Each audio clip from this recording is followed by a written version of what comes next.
Fórmula 1, né? Mas no dia a dia a gente percebe, né? O carro passa por ti e percebe... Ai, muito legal isso. Certo? Vocês sabem como é que foi descoberto isso, cara? Quando nos Estados Unidos as ferrovias começaram a crescer e os músicos começaram a poder fazer shows por todo os Estados Unidos para poder sobreviver, já que eram muito mal pagos, né, por show, eles começaram a usar as ferrovias para se deslocar. Eu não sei se tu sabe, tem músico que tem um chamado ouvido absoluto.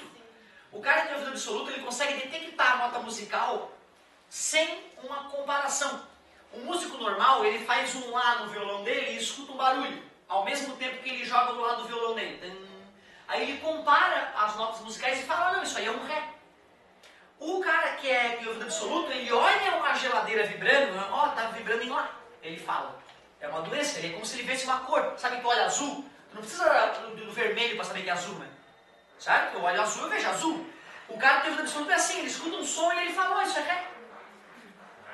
Agora tu imagina, o cara tá lá para pegar o trem dele, para ir fazer um show em outro lugar, chega o trem apitando, e ele detecta uma certa nota musical.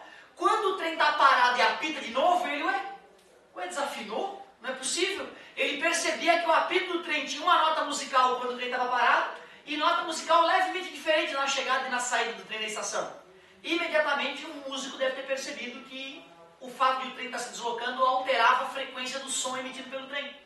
E aí, conversa vai, conversa vem, algum físico matemático resolveu fuçar a história e foi confirmado desta maneira bizarra o efeito Doppler. Bizarro, músicos colaborando para o entender da natureza. Vamos ver o que diz a questão 53 da Vestibular de Inverno 2015 UPF. Em certas observações astronômicas, os cientistas encontram situações nas quais é possível detectar o efeito Doppler com a luz. Nessas situações, a percepção de que a cor da luz emitida por certa estrela parece ser mais avermelhada do que realmente é, significa que... Peraí. Primeiro vamos entender esse efeito Doppler direito. Por que cargas d'água, a frequência de uma onda, parece diferente para um observador que se desloca em relação à fonte que emitiu esta onda? Eu gosto de exemplificar pensando no mar. Já deve ter ido para o mar e olhou o mar de perto. Ah, o mar. E aí tu fica parado na primeira vez, estarrecido pela beleza do mar. E os pezinhos bem na água ali. E as ondinhas vêm e batem no teu pé. Vocês devem compreender que esse é a frequência das ondas do mar batendo no teu pé. Que é a própria frequência das ondas do mar, já que está parado. Mas tu, excitado com o mar, resolve correr em direção ao mar. Como é que ficariam os barulhinhos? Como é que ficariam os barulhinhos? Caiu na água, delícia. Mas, se tu estivesse na água e percebendo que o mar estava meio grande, as ondas um pouco grandes, tu ficando um pouco assustado com isso, tu poderia correr também, né? E se tu corre para longe do mar, tu aceita que o intervalo entre as ondas atingirem o teu pé aumentaria? Ó como ficou mais distante. Fica óbvio, então, que se um observador corre para cima da fonte, a frequência tende a... Se um observador foge da origem, né, da fonte, a frequência tende a... Cara, tu precisa de uma gota de bom senso e criatividade, né? Lembrando que uma vez tu já pisou na proximidade do mar. É o barco, né? O barco quando... Perfeito. O barco indo de encontro às ondas, né? O barco indo, né, contrariamente às ondas, a frequência tende até um certo momento. Sim, mas tem aquela observação por cima que a gente pode fazer que pode nos ajudar a compreender. Mas imagine uma situação mais bizarra do que esta. Tu estás lá, diante do mar. Ah, que belo mar. Mas Deus, o Criador do Universo, aparece na hora, o barbudo. E ele olha para ti e pensa, pecador, não mereces te banhar no meu mar. E começa a afastar o mar de ti. O que aconteceria com a frequência das ondas que atingem teu pé? Também diminuiria. Seria o mesmo efeito que tu correndo no mar. Mas tu ficou tão apavorado ao ver o Deus, o próprio Criador, que tu ficasse estarrecido, parado. E se Deus do Velho Testamento entra na jogada e fala, traidor, vou te afogar no meu mar. Ele sabe, né? No Velho Testamento Deus era um pouco mais bravo. Aí então ele começa a jogar o mar para cima de ti. O que acontece com a frequência? Meu Deus, lógico. Então agora nós sabemos que quando o observador e fonte tendem a se aproximar, a frequência tende a aumentar. Quando o observador e fonte tendem a se afastar, a frequência tende a diminuir. Revisamos o efeito Doppler com algo bem prático na nossa vida. Mas ele está falando da mudança de frequência, não é da ondinha do mar, é da frequência da luz. Então nós temos que ter uma noção, né, de luz. Radiações eletromagnéticas. Primeira, ondas de rádio. Aumenta um pouquinho a frequência micro, aumenta um pouquinho a frequência infra, aumenta um pouquinho a frequência vem luz e depois termina com ultraviolet. Pô, então peraí, a luz vai do vermelho para o violeta, aumentando a frequência. Ele disse que a luz vinda de estrelas estava tendendo para o vermelho, quer dizer que a frequência diminuiu indo para o vermelho. Então tem que ter afastamento. Então a fonte dessa luz estava se afastando da Terra. A estrela está muito distante da Terra. É verdade, mas não explica o que a gente chama de redshift, que é a mudança da luz para o vermelho. A estrela está se afastando da Terra, sem dúvida. A estrela deve estar se afastando da Terra. Letra C. A luz sofre refração na atmosfera. É verdade, mas não explica o avermelhamento da luz. Avermelhamento, acho que eu inventei. Letra D. A luz se propaga com velocidade muito grande no vácuo. É verdade, mas não explica por que ficou avermelhada a luz. A estrela está se aproximando da Terra. Não. Confirmamos que era a letra B. Só para aproveitar o momento, a frequência observada no efeito Doppler é a frequência da fonte que multiplica velocidade da onda mais ou menos velocidade do observador, velocidade da fonte, mais legal primeiro, mais ou menos velocidade do observador. Cuidado, meus amigos. Para que tu saiba usar a fórmula do efeito Doppler, tem que selecionar entre o mais ou menos, tanto em cima quanto embaixo. E existem as 4 possibilidades, tá? Mais e mais, menos e menos, mais e menos e menos e mais. Ou seja, observador tentando se aproximar. Quando o observador tenta se aproximar, a frequência tende a aumentar. Então eu uso menos embaixo. Concordo que diminuindo embaixo o resultado é maior? Se o observador tende a se afastar da fonte, a frequência tende a diminuir. E para diminuir eu uso mais, porque aumentando o denominador diminui o resultado. Quando eu for olhar para a fonte, se a fonte se aproxima, a frequência tende a use mais. Se a fonte tenta se afastar do observador, a frequência tende a diminuir, use. Então tu vê, se tu tem um conhecimentozinho sobre fração, sabe que aumentando o numerador aumenta o resultado, diminuindo o numerador aumenta o resultado, e sabe que quando ocorre a aproximação a frequência tende a aumentar, quando ocorre afastamento a frequência diminui, sem decoreba, tu mata o mais e o menos da fórmula do efeito Doppler. Show! Eu pensei pela Fórmula 1 que quando o carro está vindo, daí o som é mais agudo, e depois ele é mais grave. Perfeito, uma ótima maneira de pensar também, perfeito. Aí depois tu sabe que o vermelho tem frequência menor do que o violeta, né? Então, pô, se a frequência diminuiu, assim como o barulho ficou mais grave, né? Então, beleza, afastando. Ótimo raciocínio, parabéns. Muito bem. Vamos agora de questão 54. Ondulatório que o colega revisou, né? Não, beleza. Olha só a questão de ondulatória, como era tranquilinha. Questão 54. Ele deu um gráfico fornecendo a amplitude y em centímetros e o comprimento de onda x também em centímetros. E a onda tinha essa cara aqui, ó. Não tinha essa cara, mas mais ou menos isso. A amplitude ia de 1 centímetro a menos 1 centímetro, mas como amplitude é a distância do ponto de equilíbrio até uma crista ou do ponto de equilíbrio até um vale, essa amplitude é 1 centímetro. Ele pedia também um comprimento de onda. Comprimento de onda é a distância entre duas cristas, ou dois vales consecutivos, ou entre dois pontos correspondentes da onda.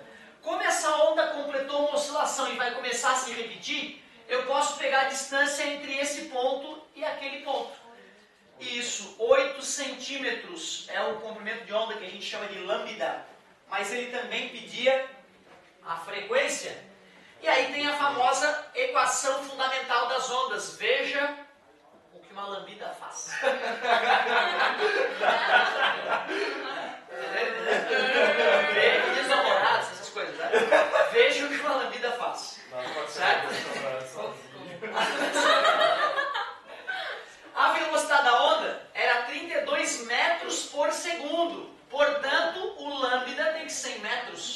0,08 metros. E aí calcular a frequência. Está multiplicando, passou dividindo, a frequência da onda ficou 3.200 por 8? 400. 400 Hz, 400 oscilações por segundo. 1 centímetro, 8 centímetros e 400 Hz. Letra E. Vamos que vamos, questão 55. Essa aí também a gente corrigiu questões bem similares, né? Porque apesar de a gente ter certeza que está fazendo um trabalho honesto, sempre fica aquela aflição, né, cara? Vai que toda questão que a gente fez bate na trave, nenhuma é parecidinha, né? E essa foi uma das questões praticamente idênticas às que a gente fez aí em sala. Uma lâmina muito fina e minúscula de cobre, contendo uma carga elétrica Qzinho, flutua em equilíbrio numa região do espaço onde existe um campo elétrico uniforme, vertical, cujo sentido é de cima para baixo. Campo elétrico 20.000 newtons por coulomb, né, galera? 20 kilonewtons por coulomb. Considerando a carga do elétron 1.6 vezes 10 a menos 19 coulomb, carga elementar, a aceleração da gravidade 10 metros por segundo ao quadrado, e sabendo que a massa da lâmina, isso é um perigo, é 3,2 miligramas, é possível afirmar que o número de elétrons em excesso na lâmina é... Para essa coisa estar flutuando, o peso tem que se igualar à força elétrica. E para calcular a força elétrica, eu uso a definição de campo elétrico, né? Força sobre carga. Ele falou o valor do campo elétrico, 20.000, ou 20 vezes 10 na 3. A força vai ter que ser igual ao peso. Aí eu vou poder descobrir a carga, né? Força é igual ao peso. A força é igual ao peso é M vezes G. E aqui o perigo, e eu errei, cara, essa questão, não acredita? Te juro, cara. Não transformou para grama. Não transformei para grama. Mas é quilo. Pois é, mas eu falei assim, na aula, ele falando, agora eu fiz agora a questão. Ah, vamos transformar para quilograma, eu falei. E coloquei assim, ó. Só que aquilo ali é mili, é 10 a menos 3, né? Só que grama, decigrama, centigrama, miligrama. E eu queria ir para quilograma. Tem a decagrama, hectograma, quilograma. Olha que absurdo. Sexto ano, hein? Sexto ano. Eu errei numa questão de sexto ano. Eu gosto quando isso acontece. Me magoava muito quando acontecia esse tipo de bobeira, né? Eu gosto porque mostra para o aluno que não basta saber física. Tem que estar atento, cara. Não pode soltar um pum na hora errada. Tem que largar as coisas, pegar e depois pegar, entendeu? Porque se tu tá fazendo e solta um pum na hora, já dá merda. Então, ó. Aqui é 10 na menos 6, porra. Acho que eu sei por que eu errei esse.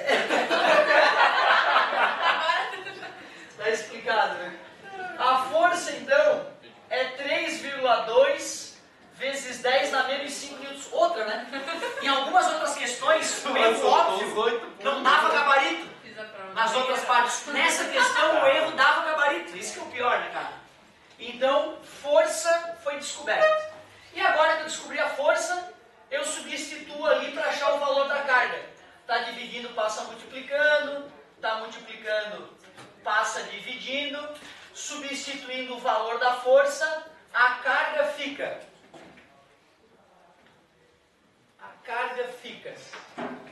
força 3,2 vezes 10 na menos 5, dividido por, eu vou escrever como 2,0 vezes 10 na 4. Então a carga ficou 1,6, 10 na menos 9 coulombs. E quantidade de carga é o número de partículas em excesso vezes a carga elementar. A carga da partícula, da lâmina, era 1,6 vezes 10 na menos 9. O número de partícula queremos descobrir. E a carga elementar, 1,6 vezes 10 na menos 19. Então o número de partículas fica 10 na menos 9, dividido por 10 na menos 19, que dá 10 na 10 elétrons. Por que excesso de elétron? Porque a placa tem que estar negativamente carregada para a força elétrica ser para cima, né? se ela tivesse positivamente carregada, a força elétrica para baixo. Então tu vê, ó a questão que eu errei.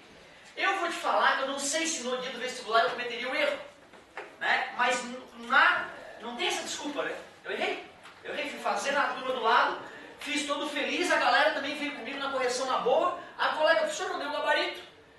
Eu fui olhar com humildade, na hora que eu botei o olho no miligrama ali, né, já deu uma dor no coração. Onde é que eu errei? Transformação da unidade. Foi isso aquele escriteiro? Não, acho que não, era outra coisa. Acho que foi Deus afastando o mar deles. O mesmo que escrito vendo peixe na hora vaga. Pois é, cara, isso é um defeito meu, eu confesso. Eu uso muita pressão sonora desnecessariamente, eu confesso.